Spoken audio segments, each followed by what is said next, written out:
ఒక వ్యభిచారికి జ్ఞానము తమ్ముడవుతాడా? అసలు అడగొచ్చా ఈ ప్రశ్న? అలాంటి ప్రశ్న అడిగాడు. సర్వలోకమునకు దేవుడని ఆయనకు పేరు. మీరు ఇట్లా పిలుచుట న్యాయమే. ఏమని?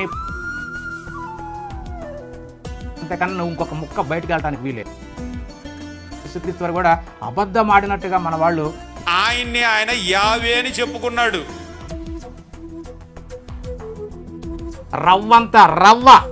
రవ్వంతా కూడా సృష్టింపక మునుపు నేను పుట్టి తిని, దేవుడైతే పుట్టడు. మరి నేను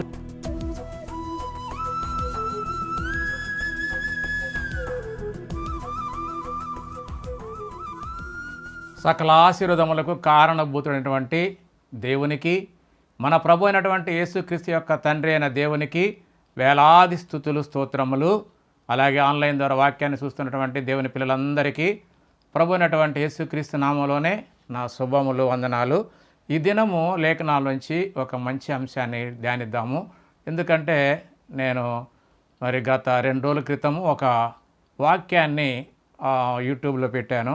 అదేమిటంటే, ఒకసారి యేసుక్రీస్తుని దేవుని కుమారుడని దేవుడు మరలా మాట మార్చి దేవుడు అంటాడా అనేది ఒక విషయాన్ని నేను మరి మెసేజ్ పెట్టి మాట్లాడినప్పుడు దానికి కామెంట్స్ వచ్చినాయి. అందులో ఒక సహోదరుడు ఏమంటాడంటే, ఒకసారి జాన్ బొంకూరి ప్రవీణ్ పగడాల గారి డిబేట్ చూసి మాట్లాడండి. ప్రవీణ్ పగడాల గారు మాట్లాడుతుంటే సమాధానం చెప్పలేక గ్రీకు, ఇబ్రు అని గుటకలు వేశారు ఈ జాన్ బొంకూరి గారు. ఒక్కరు మాట్లాడటం కాదు, పగడాలతో కూర్చుంటే అప్పుడు తెలుస్తుందని కామెంటు పెట్టాడు. సరే, ఆ పగడాల జాన్ గారికి మరి ఏ పిచ్చి ప్రశ్నలు వేశాడో మరి నాకు కూడా కొన్ని గుర్తున్నాయి. వాటి గురించి నేను మాట్లాడతాను. ఎందుకంటే ఆయన వేసిన ప్రశ్న ఏంటంటే, జ్ఞానము మరి ముందుగానే పుట్టి ఉంది అని చెప్పి ఆయన చెప్పినప్పుడు ఈయన అన్నాడు, జ్ఞానము పుట్టకముందు దేవునికి జ్ఞానం లేదా అని ఒక ప్రశ్న వేస్తాడు. ఆ జ్ఞానము మరి జ్ఞానముతో వ్యభిచారి స్త్రీతో మాట్లాడమన్నప్పుడు జ్ఞానం ఇలా మాట్లాడుతుందన్నప్పుడు ఆయన అంటాడు, ఆ వ్యభిచార స్త్రీకి జ్ఞానము తమ్ముడా అని అంటాడు. ఆ వచనాలన్నీ కూడా నేను చూపించి మాట్లాడతాను. అలాగే ఇంకో సహోదరుడేమో, నీ ముఖం ఎప్పుడన్నా అబద్ధంలో చూసుకున్నావా అంటున్నాడు. వీళ్ళు అసలు క్రైస్తవులేనా, దేవుని వెంబడించేవాళ్ళేనా? నా ముఖంతో నీకేం పని అయ్యా? నాకు అర్థం కాదు. నాకు ముఖంతో నీకేం పని? ఏంటంటే జనరల్గా ఆడవాళ్ళు అయితే, వయసు పిల్లలు, కాలేజీ పిల్లలు అయితే ఏదో కుర్రవాళ్ళు వెనకమాలు ఉండేదాన్ని కామెంట్ చేసి వాళ్ళు చెప్తారేమో, ఐ లవ్ యూ అని, అదని ఇదని, నువ్వు అట్లా ఉన్నావు ఇట్లా ఉన్నావు అంటే వాళ్ళు అంటారు, నీ ముఖం ఎప్పుడైనా అద్దంలో చూసుకున్నావా అని. ఈ సహోదరుడు అలాగనే నీ ముఖం అద్దంలో చూసుకున్నావని నాకు కామెంట్ పెట్టాడు. ఇది అవసరమా తమ్ముడు నీకు? నా ముఖం ఎలాగుంటే నీకెందుకు? నా ముఖంతో నీకేం పని అయ్యా? ఇలాంటి కామెంట్లు పెడతారా, పిచ్చి కామెంట్లు? నీ గురించి ప్రార్థన చేస్తాలే నేను. ఎందుకంటే నేను కూడా మాట్లాడగలను, నాకు కూడా నోరుంది కదా, నీకంటే ఎక్కువ మాట్లాడగలను. ఎందుకయ్యా మీరు మాట్లాడేది? ఏదైనా వాక్యం ఉంటే తప్పుగా మాట్లాడితే, బ్రదర్ ఇక్కడ తప్పుగా మాట్లాడారు, ఇలా ఉంది, మీరు ఇలా ఎందుకు మాట్లాడారు, వాక్యానికి వ్యతిరేకంగా ఎందుకు మాట్లాడితే మాట్లాడండి, తప్పులేదు. కానీ ఇదేం పిచ్చి ప్రశ్నలు అయ్యా? నాకు అర్థం కాదు. నీ ముఖం బాగాలేదు, నువ్వు వాళ్ళతో డిబేట్ చేయి, నువ్వు కూర్చుంటూ ఒంటరిగా మాట్లాడటం కాదు, ఇలాంటి కామెంట్లు అంటే దీనివల్ల ఎవరికి రక్షణ, ఎవరికి ఉపయోగం చెప్పండి? సరే, ఇలాంటి మాటనే అపార్థం చేసుకొని మన సహోదరుడు మాట్లాడిన మాటలు ఏంటంటే, ఆ మాట గురించి ఈ రోజున మనం ధ్యానిద్దాం.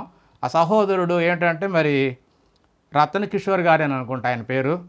అయితే ఆయన ఏం మాట్లాడంటే, యేసుక్రీస్తును దేవుని కుమారుడు మాత్రమే అనేవారికి ఈ మెసేజ్ వినని చెప్పి నాకు ఒక సహోదరుడు పంపితే నేను చూశాను. అందులో ఆ సహోదరుడు యోహాను సువార్త 8వ అధ్యాయంలో మరి కొన్ని వచనాలు తీసుకొని ఆ సందర్భాన్ని మర్చిపోయి ఆయన అనుకున్నది, ఆయన ఏం చెప్పాలనుకున్నాడో యేసుక్రీస్తుని దేవుడు అని చెప్పడం కొరకు చాలా ప్రయాసపడి కొన్ని లేఖనాలు చదివాడు. ఎక్కడి నుంచి అంటే దాదాపు 51 నుంచో ఏమో మాట్లాడినట్టున్నాడు. అయితే ఆ మాటల చివరిలో ఏమిటంటే, ఆయన దేవుడని చెప్పడానికి వాడుకున్న మాట ఏంటంటే, చెప్పుకుంటూ మాటికి ఇంకా ప్రశ్నకు సమాధానం రాలేదు అనుకుంటూ 58 వచనం చదువుతున్నాడు. ఏంటంటే అప్పుడు యేసు అబ్రహాము పుట్టక మునిపే నేను ఉన్నానని మీతో నిశ్చయముగా చెప్పుచున్నానని చెప్పి దాన్ని ఇంగ్లీషులో చెప్పడానికి ప్రయత్నం చేసి ముందుగా ఆ సహోదరుడు మాటలు విందాం. ఒక నిమిషం ఆయన మాటలు విని తర్వాత ఆ మాటలో ఉన్నటువంటి సత్యాన్ని గ్రహిద్దాం. ఎందుకంటే అసలుకు యావే అంటే ఏంది, ఆ పదం ఎలా వచ్చింది, అది ఎవరికి చెప్పాడనేది అన్ని విషయాలు మరి క్రమంగా చూద్దాం. సరే, చూశారు కదా. ఇప్పుడు యేసు అబ్రహాము పుట్టక మునిపే నేను ఉన్నాను అని మీతో నిశ్చయముగా చెప్పుచున్నాను. ఇక్కడ తెలుగులో అంత బాగా క్లియర్గా ఉండదేమో, ఒకవేళ మీరు గమనించినప్పుడు Jesus say to them most assuredly I say to you before Abraham was I am, నేను ఉన్నాను. యావే అనేటువంటి మాటకు ఉన్నవాడు అనువాడు. I am that I am అని మనం ఎప్పుడైతే చెప్పామో ఐ యామ్ అనేటువంటి మాట ఉన్నవాడు దేవుడు. అబ్రహాము పుట్టక మునిపే నేను ఉన్నాను, ఉన్నవాడని నేను అని అన్నాడు. ఉన్నవాడని నేను అంటే ఆయన యావే అని చెప్పుకున్నాడు. యేసుక్రీస్తు వారట యావే అని చెప్పుకున్నాడట. అసలు ఈ యావే అంటే ఏంది, యావే దానికి అర్థం ఏంటి, ఇవన్నీ మనం ఈ రోజున చూద్దాము. నిజంగా మరి ఆ సహోదరుడే చెప్పిన మాట ఏదంటే యోహాను సువార్త 8వ అధ్యాయము 58వ వచనాన్ని వివరిస్తూ ఆయన చెప్తున్న మాట. ఇక్కడ యేసుక్రీస్తు వారట నేను యావే అని చెప్పుకున్నాడట. ఈ మాట ఏమిటి? యేసు అబ్రహాము పుట్టక మునిపే నేను ఉన్నానని మీతో నిశ్చయముగా చెప్పుచున్నాను. ఈ మాటను వివరించడానికి ఆ సహోదరుడు దాదాపు 51 నుంచి వచనాలన్నీ వివరించుకుంటూ వచ్చి ఇదిగో చూసావా యేసుక్రీస్తు వారి యావే నేను ఉన్నానని అయామ్ అంటే తెలుగులోనైతే బాగలేదట, ఇంగ్లీషులో బాగుందట. అందుకని ఆ యామ్ అంటున్నాడంటే ఇదిగో యెహోవా చెప్పాడు కదా నిర్గమకాండం 3:14లో యెహోవా చెప్పిన మాటను ఇక్కడ క్రీస్తుకు పెట్టి అయామ్ అంటున్నాడు, నేను ఉన్నానంటే ఎలా ఉన్నాడు అనేది మన వాడికి అర్థం కాల. కాబట్టి ఆ లేఖనాలన్నిటిని కూడా చూద్దాం. ఆయన పుట్టి ఉన్నాడు, ఆయనేమో తనంతట తాను ఉన్నాడు. ఈ విషయం అర్థం కాల. ఈ లేఖనాలన్నిటిని కూడా చక్కగా వివరిస్తాను. వివరించిన తర్వాత కామెంట్ పెట్టండి. నిజంగా క్రైస్తవులు అయితే చక్కగా వినండి. పూర్తిగా విన్న తర్వాత ఎక్కడ తప్పు చెప్పానో దానితో నన్ను సరిచేయండి. చూద్దాము లేఖనాలు. మన సహోదరుడు యావే అట. అసలుకి యావే అనేది ఎక్కడి నుంచి వచ్చింది, యావే అంటే ఏమిటనేది మొదటి నుంచి మనం అన్నీ చూద్దాము. ఇది నిర్గమకాండము 3వ అధ్యాయం 14వ వచనంలో ఇక ఈ మాట ఉంది.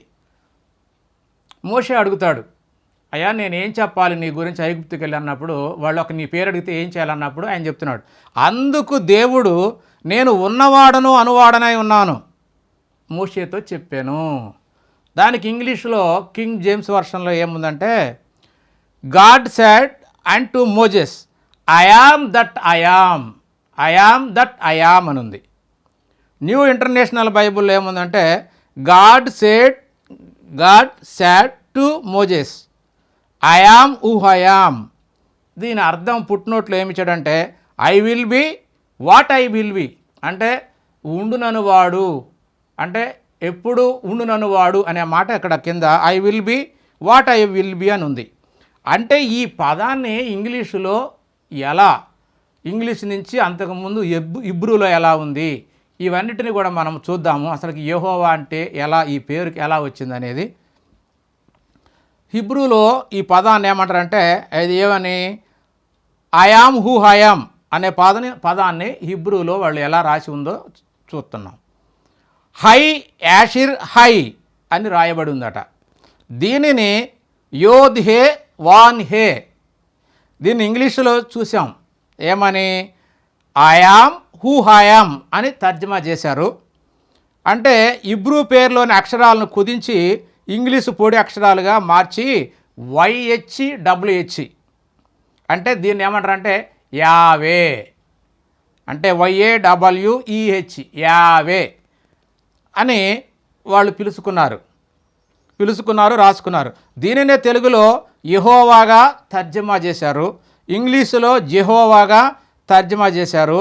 ఈ యావే అనే పేరు దేవునికి అసలుకు ఉందా అంటే మరి ఇశ్రాయేలుకు మాత్రమే మోషే గారి ద్వారా సెలవిచ్చినటువంటి మాట. అసలు దేవునికి పేరుంటుందా, దేవునికి పేరుంటుందా అనేది ఆయన మాటల్లోనే మనం లేఖనాల ప్రకారంగా చూద్దాము.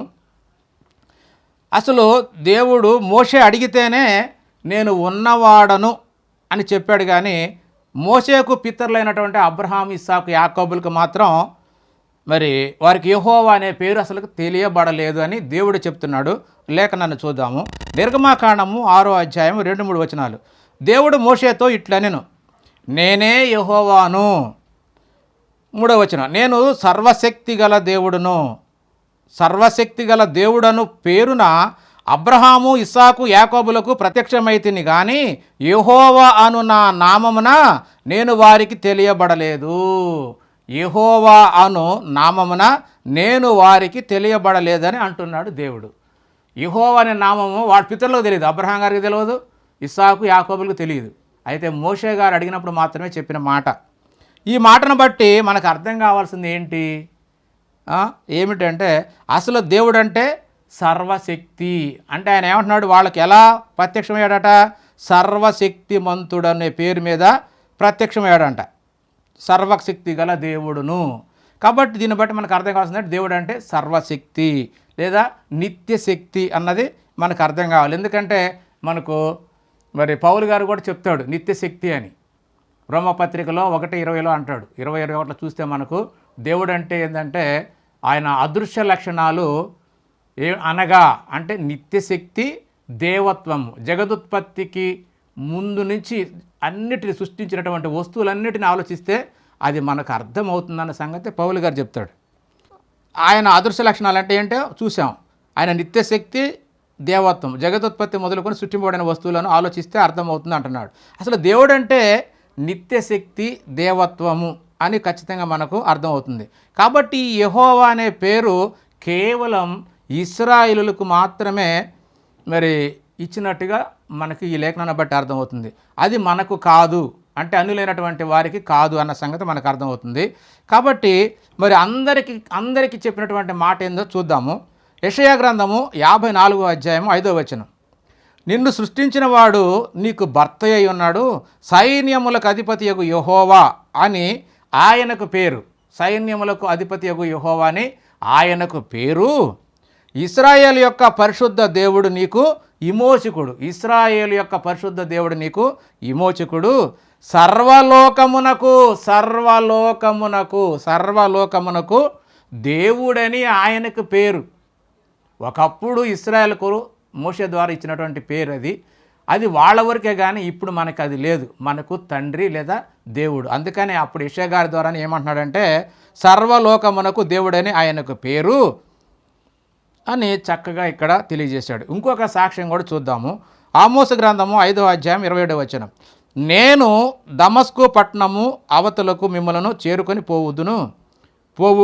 పోవుదును అని యెహోవా చలవిచ్చుచున్నాడు, ఆయన పేరు సైన్యములకు అధిపతియగు దేవుడు. మలాకి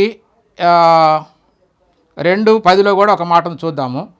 మనందరికీ తండ్రి ఒక్కడే కాడా, ఒక్క దేవుడే మనలను సృష్టింపలేదా అని మీరు ఒకరికి ఒకరు ద్రోహం చేసుకోవడం ఎందుకని చెప్పి ఆయన హెచ్చరిస్తాం మనం ఇక్కడ ఈ లేఖనాన్ని బట్టి చూస్తుంది. అంటే మలాకి గారు అంటే అందరికీ తండ్రి అయిన దేవుడు ఒక్కడే కదా అని అంటున్నాడు. కాబట్టి మనం ఈ లేఖనాలను బట్టి మనం ఏం అర్థం చేసుకుంటున్నాం, సరే పాత నిబంధనలో అలా అన్నాడు, మరి కొత్త నిబంధన అక్కడ కూడా చూద్దాం. క్రొత్త నిబంధనలో చూద్దాం.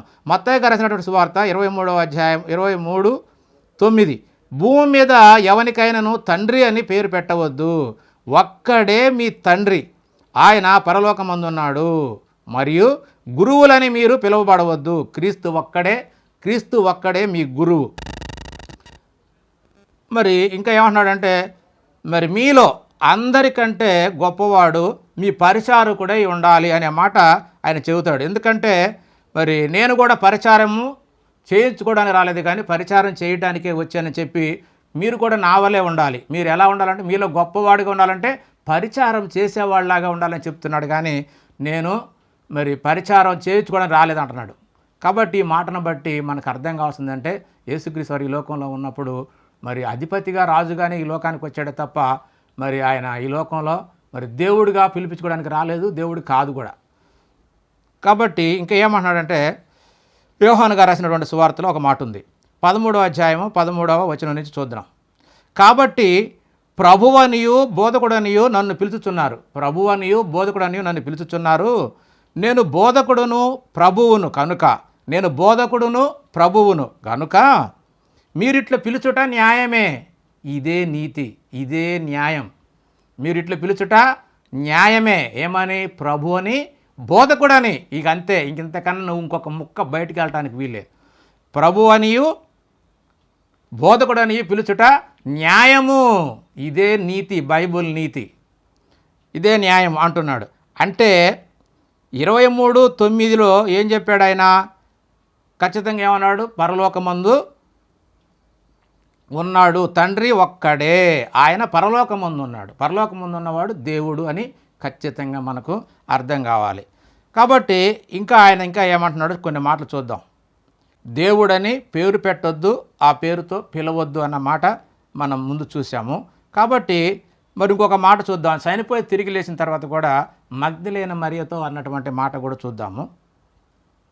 ఆయన నీ తండ్రి నా తండ్రి ఆయనే, నాకు దేవుడు నీకు దేవుడు ఆయనే అని చెప్పి పరలోకమందున్నటువంటి ఆయన యొద్దకు ఎక్కిపోవచ్చున్నానని చెప్పి నా సహోదరులతో చెప్పమని చెప్పి మగ్దలేన మరియతో చనిపోయి తిరిగి లేచిన తర్వాత కూడా అదే మాట చెప్పాడు. బతికున్నప్పుడు అదే మాట, మీరు ఎవ్వరికి పేరు పెట్టొద్దు, ఒక్కడే మీ తండ్రి ఆయన పరలోకంలో ఉన్నాడు, నేను మీకు గురువును బోధకుడు అని చెప్పి చక్కగా అన్నాడు. నేను ప్రభువును బోధకుడును కాబట్టి మీరు ఇలా పిలుచుట న్యాయమే అన్నాడు. కానీ వాళ్ళు దేవుడు అనలేదే, దేవుడు పరలోకంలో అని చెప్పి స్పష్టంగా చెప్పాడండి. ఇంకా యేసుక్రీస్తు వారు కూడా అబద్ధం ఆడినట్టుగా మన వాళ్ళు ఎంత విచిత్రంగా చెప్తారంటే అంత విచిత్రంగా చెప్తారు. నేను దేవుడినని కానీ ఉన్నవాడినని కానీ యెహోవానని కానీ చెప్పగలడా? నేను దేవుని కుమారుడని స్పష్టంగా చెప్పి మళ్ళా నేను దేవుడను అని చెప్పగలడా? ఆయన చెప్పలేదు. కానీ మన వాళ్ళకి ఎందుకో ప్రతి మాట కామెర్లు అయిన వాళ్లకు లోకమంతా కామెర్లు కనపడుతుంట. వాళ్ళకి ఏంటంటే ఎక్కడ చూసినా కానీ, ఎందుకంటే దేవుల్లో 3 స్వభావాలు ఉన్నాయి, దేవుడు 3 పాత్రలు వేసాడు అనుకునే వాళ్ళందరూ కూడా వాళ్ళకి ఎక్కడ చూసినా కానీ ఇదిగో యేసుక్రీస్తు దేవుడు అని ఉంది. ఇక్కడ ప్రింటింగ్ లోపాలు ఉన్నవి, తర్జమా లోపాలు అన్నీ కూడా వాళ్ళకి ఎలా కనపడతాయి? ఇదిగో దేవుడు, ఇదిగో దేవుడు, యేసుక్రీస్తు దేవుడు అని చెప్పి అంటున్నారు. కానీ అవన్నీ సక్రంగా వివరిస్తే చక్కగా ఉంటాయా? నేను కూడా చాలా విషయాలు వివరించాను, కాకపోతే నా ఛానల్లో ఉండే చూసుకోండి.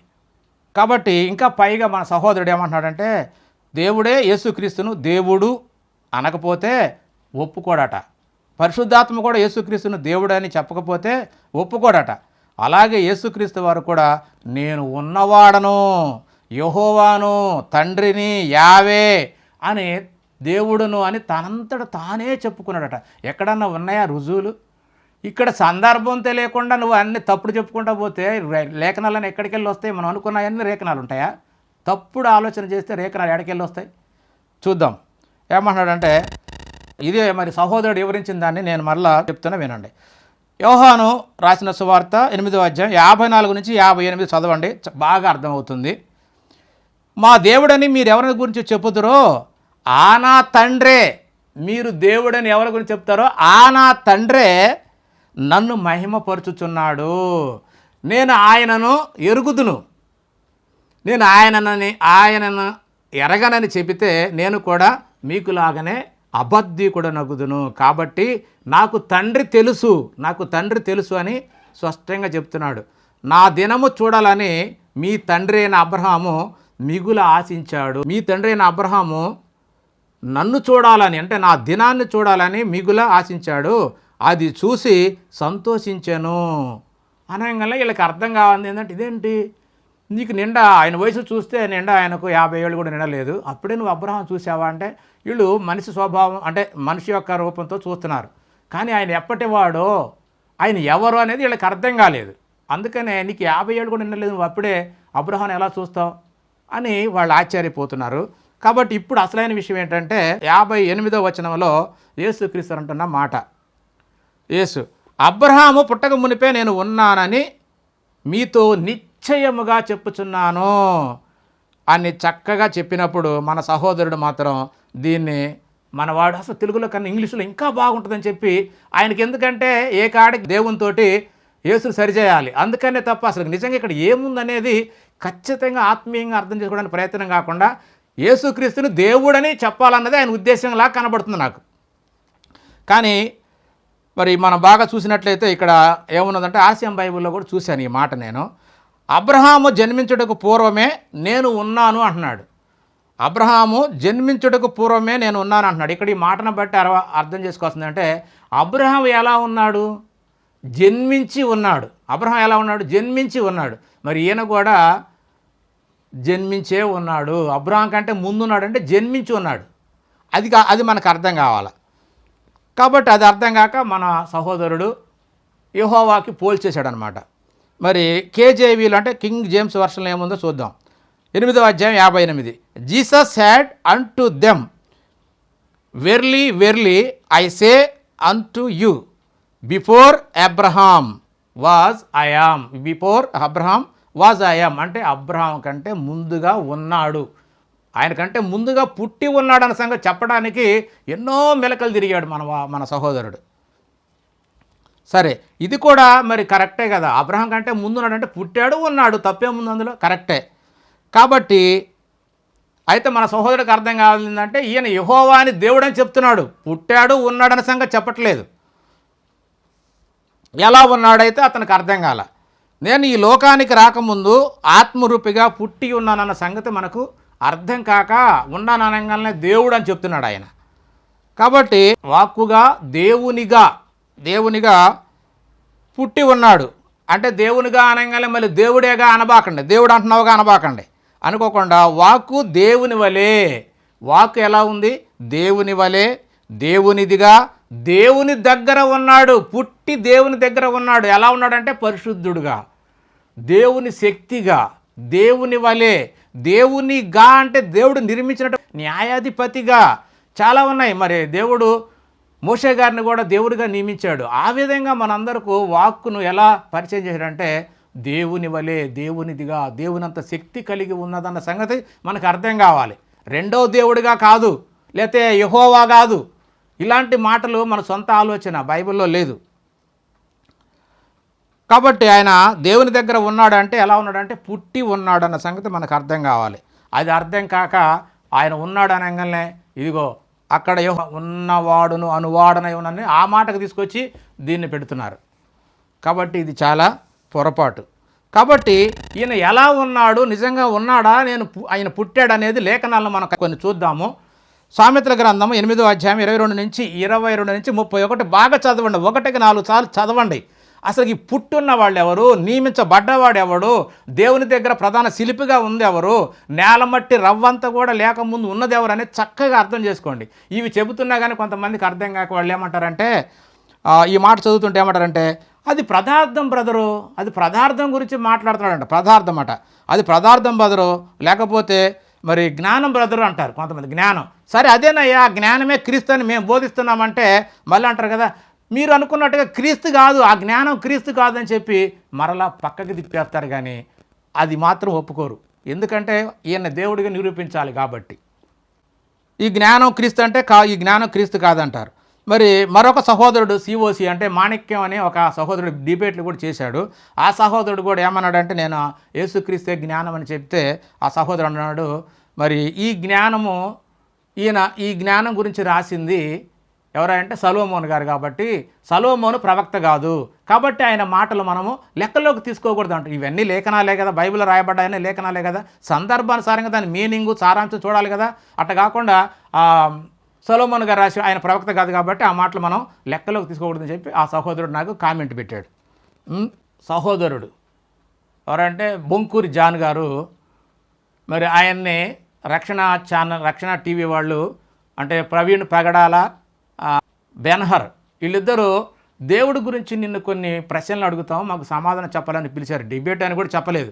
పిలిచి అక్కడికి వెళ్ళిన తర్వాత మరి వాళ్ళు అడిగిన ప్రశ్నలకు సమాధానం చెబుతుంటే ప్రవీణ్ ప్రగడాల ఒక వ్యంగ్యమైనటువంటి మాటలు మాట్లాడతాడు. అవి ఏం మాట్లాడాడో నాకు కొన్ని గుర్తున్నాయి, అవి నేను చెప్తున్నా వినండి.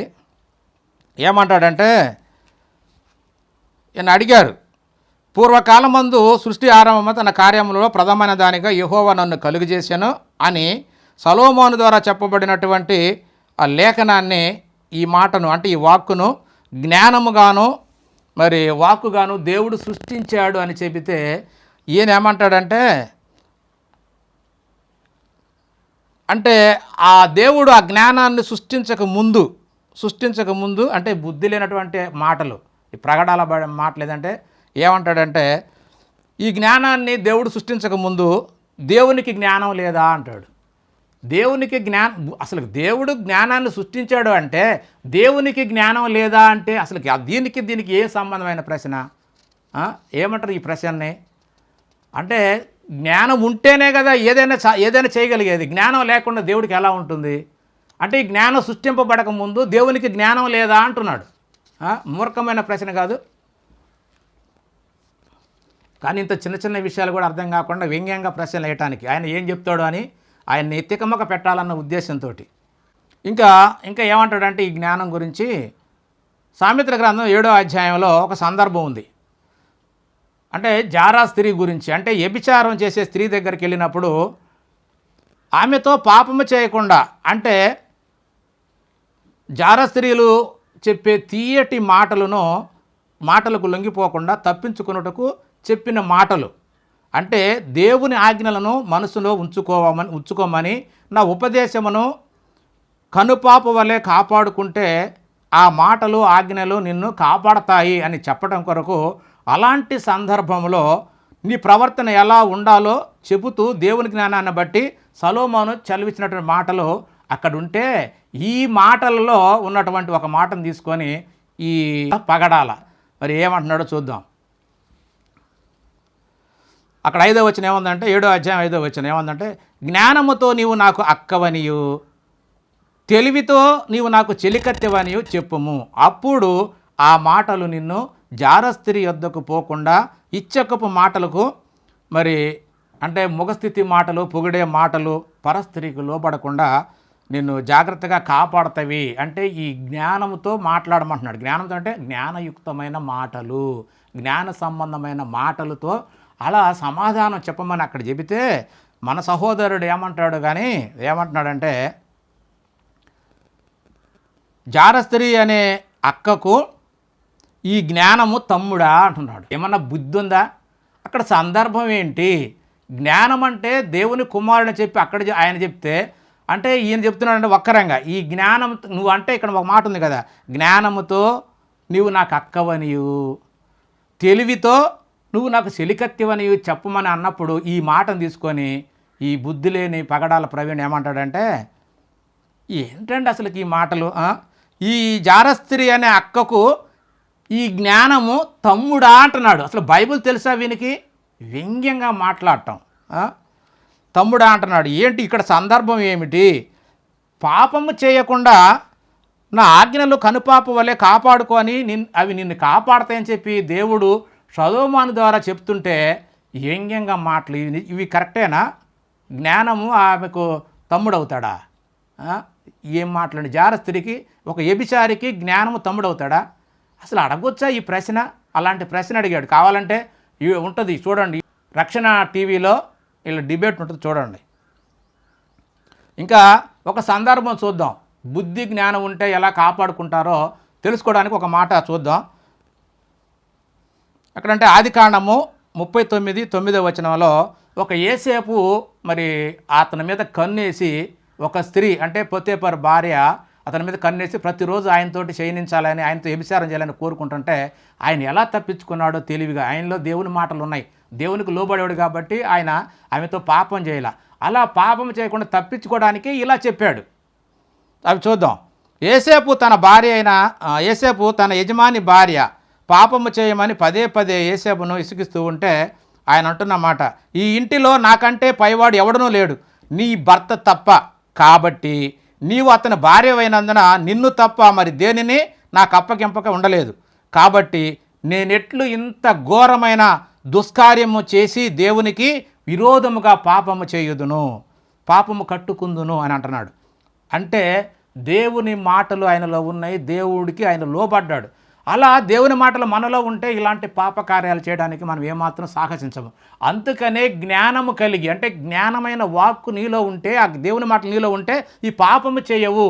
కాబట్టి నువ్వు తెలివిగా ఎవరైనా అలాంటి వాళ్ళు నేను లోపరుచుకోవాలన్నప్పుడు నువ్వేమంటావు? మొట్టమొదట అక్కాను. అక్క అంటే ఏ ఆడది కూడా అయ్యో నా తమ్ముడు అంటున్నాడు కదా, అయ్యో ఈ తమ్ముడిని అలా ఊహించకూడదని చెప్పి వెంటనే ఆమెలో నుంచి మార్పు వస్తుంది. లేదా అంటే అక్క అయినా సరే ఎవడైనా నాకు నువ్వు కావాలని చెప్పి బలవంతం చేస్తే, అయ్యో నువ్వు నాకు తమ్ముడు లాంటి వాడివయ్యా, అయ్యా నాకు నువ్వు అన్న లాంటి వాడివయ్యా అంటే వెంటనే ఆమె అంటనే ఈడు కూడా అన్న అంటుందిగా, అక్క అంటుందిగా అని చెప్పి ఎక్కడో మనసులో కలక్కుమంటుంది. అంటే ఈ బంధం అలాంటిది. అందుకని ఆ పదాలను వాడమని చెప్పాడు జ్ఞానంతో, తెలివితో. అంతే తప్ప ఈ మూర్ఖుల్లాగా ఆలోచించబాకండి దయచేసి. మనం చూద్దాము ఈ జ్ఞానం ఏం చెప్తుందంటే 8:12 సామెతలు 8:12 వాక్కు జ్ఞానముగా ఉండి మాట్లాడుతుంది. ఏమని? జ్ఞానమును నేను 12వ వచనం 8:12 ఏమంటుందంటే, జ్ఞానమును నేను చాతుర్యమును నాకు నివాసముగా చేసుకుని ఉన్నాను. 17వ వచనం నన్ను ప్రేమించు వారిని నేను ప్రేమించుచున్నాను. 22వ వచనం చదువుకున్నాం ఇందాకనే, యెహోవా నన్ను కలుగు చేశాడు, పూర్వకాలమందే తన సృష్టి ఆరంభం నన్ను కలుగు చేశాడని చెప్పి ఇక్కడ అంటున్నాడు. ఈ జ్ఞానమే మాట్లాడుతుంది. 23వ వచనం అనాది కాలము మొదలుకొని భూమి ఉత్పత్తి అయిన కాలమునకు పూర్వము నేను నియమించబడి తిని. అనాది కాలమును నియమించబడ్డవాడు ఎవరో చెప్పండి మీరు. తర్వాత 24-25 వచనాలు ప్రవాహ జలములు నీళ్లతో నిండిన ఊటలు లేనప్పుడు నేను పుట్టి తిని. ఎవరు పుట్టారో చెప్పాలా, పదార్థం కాదు, పదార్థం ఇంకా పుట్టలేదు అప్పటికి. కొండలు పర్వతాలు పుట్టక మునుపు, అంటే అబ్రహాం కంటే కాదు, ఇంకా కొండలు పర్వతాలు పుట్టక మునిపే భూమిని దాని మైదానములను ఆయన అంటే దేవుడు చేయక మునుపు నేల మట్టిని రవ్వంత కూడా సృష్టింపక మునుపు నేను పుట్టి తిని. దేవుడైతే పుట్టడు. మరి నేను పుట్టి తిని అన్నది ఎవరో ఖచ్చితంగా కామెంట్ పెట్టి నన్ను సరిచేయండి సహోదరులారా. యేసుక్రీస్తు పుట్టలేదనే వాళ్ళు ఎవరైనా ఉంటే ఇక్కడ నేను పుట్టి తిని అన్నది పదార్థం కాదు అనుకోబాకండి, పదార్థం కాదు. ఎందుకంటే నేల మట్టి రవ్వంతా ఏమీ లేవు, నీళ్లు లేవు, జలాలు లేవు, కొండలు లేవు, పర్వతాలు ఏమీ లేనప్పుడు, సర్వము ఏమీ లేనప్పుడు నేను పుట్టానంటున్నాడు. ఈ పుట్టిన వ్యక్తి ఎవరో చెప్పాలి. ఇది క్రీస్తు కాదని పదార్థం అని అంటారు. పదార్థమే లేదంటున్నాడు అక్కడ. పదార్థం లేనప్పుడు ఇది ఎక్కడి నుంచి వస్తుంది? ఇవన్నీ లేనప్పుడు ఈ పదార్థం ఎక్కడి నుంచి వస్తుంది? కాబట్టి ఇంకా 27 వచనం ఏమంటే, ఆకాశ విశాలమును జలముల మీద మండలంలో నిర్ణయించినప్పుడు నేను అక్కడ ఉంటిని. దేవుని దగ్గర ఉన్న సంగతి చెప్తున్నాడు. నేను అక్కడ ఉంటిని అంటే పుట్టి ఉన్నాను అంటున్నాడు. ఆయన సముద్రములను భూమికి పునాదులను నిర్ణయించినప్పుడు నేను ఆయన యొద్ద అంటే దేవుని యొద్ద ప్రధాన శిల్పినై అనుదినము సంతోషించుచు నిత్యము అంటే ఎల్లప్పుడూ ఆయన సన్నిధిని ఆనందించుచుంటిని. ఇది యేసుక్రీస్తు వారేనయ్యా. ఖచ్చితంగా అర్థం చేసుకోండి. బైబిల్ వాక్యాలు ఎక్కడ తప్పుగావు, క్రీస్తు గురించే చెప్తున్నాడు ఇక్కడ. ఇది సరే, మరి ఒకవేళ నేను పుట్టానా లేదనే దానికి దేవుడు కూడా సెలవిచ్చాడు. ఈయనకు ఒక మాట, అది కూడా చూద్దాము. ఏమంటాడంటే నేను కన్నాను అంటాడు ఆయన. కీర్తన 2:7 నేను కన్నాను అంటాడు యేసుక్రీస్తు వారిని. సరే, ఇంకొక మాట ఈయన జ్ఞానమా కాదా అనేది కూడా లేఖనాలను బట్టి చూద్దాం. దీన్నే పౌలు గారు ఏమంటున్నాడంటే 1 కొరింథీ 2:7 వచనం దేవుని జ్ఞానము మర్మమైనట్టుగా బోధించుచున్నాము, ఈ జ్ఞానము మరుగై ఉండెను. జగదుత్పత్తికి ముందుగానే దీనిని దేవుడు మన మహిమ నిమిత్తము నియమించెను. ఇందాక సామెతలు 8:23 అదే అంటున్నాడు. ఏమీ లేకముందు నేను నియమించబడ్డాను. భూమి ఉత్పత్తికి ముందు నేను నియమించబడ్డాను అంటున్నాడు. అదే ఇక్కడ పౌలు గారు చెప్తున్నాడు. ఎప్పుడు? జగత్తు పునాది వేయబడక ముందే ఆయన నియమించబడ్డాడని పౌలు గారు సాక్ష్యం చెప్తున్నాడు. అది తీసేయండి, ఇది తీసేయండి, మనకు వచ్చిందే నేర్చుకుందాం. ఇది మన బుద్ధికి పుట్టిందే నేర్చుకుందాం. ఎందుకంటే నరకం మన చక్కగా పిలుస్తుంది. మన మహిమ నిమిత్తము నియమించాను. 1వ అధ్యాయం కొరింథీయులకు రాసిన 1వ అధ్యాయము 1:24 కొరింథీయులు 1వ అధ్యాయం 1:24 కూడా ఏమంటున్నాడో చూద్దాం. ఆయన క్రీస్తు యూదులకు ఆటంకముగాను అన్యజనులకు వెర్రితనముగాను ఉన్నాడు కానీ యూదులకేమి గ్రీకు దేశస్థులకేమి పిలువబడిన వారికే క్రీస్తు దేవుని శక్తి దేవుని జ్ఞానమునై ఉన్నాడు. దేవుని శక్తి అంటే వాక్యము, జ్ఞానమై ఉన్నాడు, దేవుని జ్ఞానమునై ఉన్నాడు అన్న సంగతి పౌలు గారు ఇంత స్పష్టంగా చెబితే ఎందుకు ఈ అపార్థాలు చేసుకుంటారు? బైబిల్లో ఒక వాక్యానికి ఇంకొక వాక్యం ఎక్కడ వ్యతిరేకం పలకదు. మనం అపార్థం చేసుకోవటంలోనే లోపం ఉంది. అందుకే మన క్రైస్తవులు ఒకళ్ళొకళ్ళు దుమ్మెత్తి పోసుకుంటూ డిబేట్లు చేద్దారా అనుకుంటున్నారు. ఎందుకంటే దేవుని వాక్యానికి లోబడక. యోహాను సువార్తలో కూడా యేసుక్రీస్తు వారు ఒక చక్కని మాట అన్నాడు. కనీసం ఆ మాట అని అర్థమైందంటే అది కూడా అర్థం కాదు. ఆయన ఏమంటాడో చూద్దాం. యోహాను సువార్త 18వ అధ్యాయం 38వ వచనం. పిలాతు నీవు రాజువా అని అడిగినప్పుడు యేసు నీవు అన్నట్టు నేను రాజునే, ఐ ఆమ్ ద కింగ్, రాజునే అని అన్నాడు. సత్యమును గురించి సాక్ష్యం ఇచ్చుటకు నేను పుట్టి తిని, సత్యమును గురించి సాక్ష్యం ఇచ్చుటకు నేను పుట్టి తిని. తర్వాత మాట ఏందో తెలుసా? ఇందు నిమిత్తమే సత్యమును గురించి సాక్ష్యం ఇచ్చుటకు పుట్టి ఆ సాక్ష్యం ఇయటానికి ఈ లోకమునకు వచ్చి తిని. ఇందు నిమిత్తమే ఈ లోకమునకు వచ్చి తిని. ఏ లోకంలో పుట్టాడు? ఈ లోకానికి రావడానికి. చదవండి అయ్యా లేఖనాలు, అర్థం చేసుకోండి. పరలోకంలో పుట్టాడు, ఈ లోకానికి వచ్చాడు. అందుకనే మరి ఆయన శిష్యులతోటి ఏమంటాడంటే ఆయన స్పష్టంగా మాట్లాడుతున్నాడట. ఏమని? యోహాను సువార్త 16:28 దేవుని దగ్గర పుట్టాడు కాబట్టే దేవుని యొద్ద నుండి వచ్చాను, మరలా దేవుని యొద్దకు వెళ్ళుచున్నాను, దేవుని యొద్ద నుండి వచ్చాను, మరలా దేవుని యొద్దకు వెళ్ళుచున్నాను చెప్పాను. అందుకు మరి వాళ్ళు కూడా ఇప్పుడు మేము నమ్ముతున్నామంటారు శిష్యులు. అలాగనే ఇందాక చెప్పుకున్నాం కీర్తనలో మరి దావీదు గారు కూడా క్రీస్తు పలికిన మాటను అక్కడ ప్రవచించాడు. ఆ మాట కూడా చూద్దాం. 2:7 ఏమంటున్నాడు ఇక్కడ? కట్టడను నేను వివరించేదను. కట్టడ అంటే నియమం, సృష్టి క్రమం ఎలా ఏర్పడింది అనేది మొదటి నుంచి క్రమాన్ని చెబుతున్నాను, క్రమాన్ని వివరిస్తాను, నేను విను అని చెబుతూ కట్టడ నేను వివరించేదను అంటున్నాడు. అంటే ఆదిలో జరిగిన నియమం, దేవుని సంకల్పం, ఆదిలో మొదట సంకల్పంలో ఏది జరిగిందో అది చెప్తున్నాడు. యెహోవా నాకు ఇలాగ సెలవిచ్చెను, నీవు నా కుమారుడవు, నేడు నిన్ను కని ఉన్నాను. నీవు నా కుమారుడవు, నేడు నేను నిన్ను కని ఉన్నాను.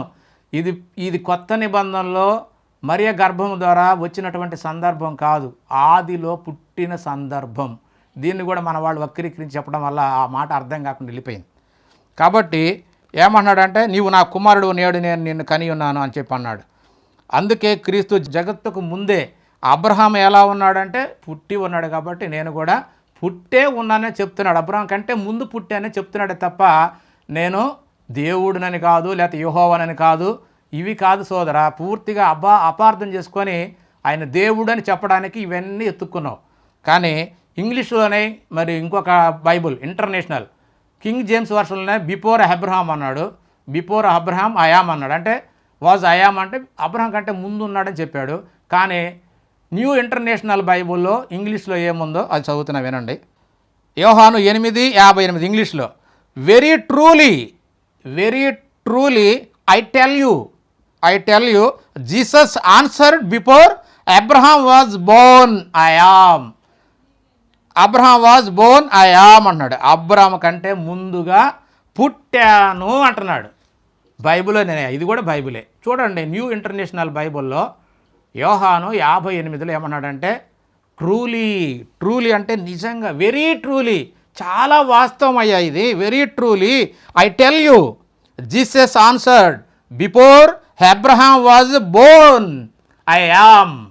అబ్రహాం కంటే ముందుగా పుట్టి ఉన్నాడని చెప్తున్నాడే తప్ప అబ్రహాం కంటే ముందున్నాను నేను యావేని అని కాదు సోదరా. దయతోటి ఈ లేఖనాలన్నింటినీ మరొకసారి చూసి సత్యాన్ని గ్రహించండి అయ్యా.